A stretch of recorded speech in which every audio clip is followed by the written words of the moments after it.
முக்கியமாக எதுக்கு பயன்படுத்தியிருக்காங்கன்னா தன்னோட குண்டலினி சக்தியை வந்துட்டு விழிப்படைகிறதுக்காக இந்த ரசமணியை வந்து பயன்படுத்தியிருக்காங்க. இந்த ரசமணியை வந்து அந்த குண்டலினி சக்தி அதோட கட்டுப்பாட்டுக்குள்ளே வச்சுருக்கோம். அதனால் சித்தர்கள் அனைவருமே இந்த ரசமணியை வந்துட்டு தன் கட்டுப்பாட்டுக்குள்ளே வச்சுக்கிறதுக்காக இந்த ரசமணியை வந்து பயன்படுத்தியிருக்காங்க. சரிங்களா?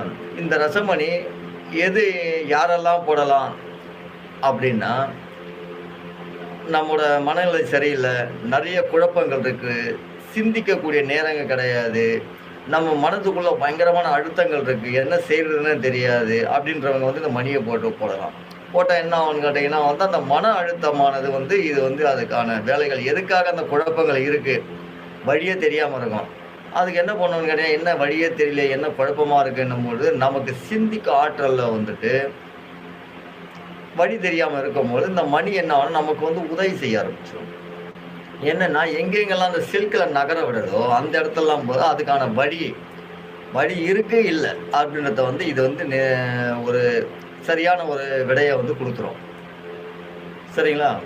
அது மட்டும் இல்லாமல் நிறைய பேர் பார்ப்பாங்க இந்த மாந்திரீக பயம் இருக்கும், அது தாந்திரிக பயம், இந்த பிளாக் மேஜிக் சொல்லக்கூடியதுலாம் நிறைய விஷயங்கள் வந்து என்னென்னு பார்த்தீங்கன்னா வந்து அதெல்லாம் பயந்துருப்பாங்க. இந்த பயம் எதனால் வருதுன்னு கேட்டிங்கன்னா நல்லா பார்த்துங்க, கிரகாச்சாரம் சரியாக இருக்கும். ஏன்னா கிரகத்துக்கும் நம்ம மனிதருக்கும் நிறைய சம்மந்தம் இருக்குங்க. கிரக சம்பந்தம் இல்லாமல் மனிதர்களும் ஜீவராசிகளும் மண்ணுக்கு எந்த ஒரு இதுவும் கிடையாது, எல்லாத்துக்குமே சம்மந்தம் இருக்குது. சம்மந்தம் இல்லாத ஒன்றுமே கிடையாது. சரிங்களா? இன்றைக்கி ஒரு கிரக மாற்றம் ஏற்படுதுன்னா கிரக மாற்றத்தில் இருக்கக்கூடிய அந்த ரேடியேஷனு உடனே தாக்கமான அது வந்துட்டு எல்லாவுடைய பிளானட் அத்தனையிலும் போயிட்டு அதுக்கப்புறம் நமக்கு வந்து அதோட தாக்கம் வந்து இருக்கும். சரிங்களா? அதனால் பார்த்தீங்கன்னா சில பேருக்கு நிறைய பிரச்சனைகள் இருக்கும். அந்த பிரச்சனைகள் வந்து பார்த்தீங்கன்னா வந்துட்டு இந்த ரசமணியை வந்துட்டு நம்ம போட்டுக்கும் பொழுது என்ன ஆகும்னு கேட்டிங்கன்னா அந்த பிரச்சனைகள மன அழுத்தம் வந்து குறைஞ்சி நமக்கு வந்து சிந்தனையை வந்து சீர்படுத்தி இருக்கக்கூடிய நிலை என்னன்றதை வந்து அதை நம்ம வந்துட்டு பக்குவப்படுத்திக்கும்.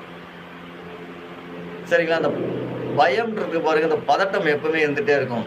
எதுக்கு பயம் வருதுன்னே தெரியாது. நிறைய பேர் என்ன கேட்டால் பயம் எதுக்கு வருதுன்னு தெரியாது, அவங்க பயந்துக்கிட்டே இருப்பாங்க.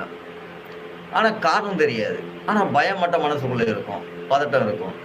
இதுக்கு என்ன பண்ணணும்னு கேட்டால் இந்த மணியை வந்துட்டு நாம் ரொம்ப கவனமாக நம்ம என்னென்னா இந்த மணி வந்து உடையக்கூடிய மணி இருக்குது.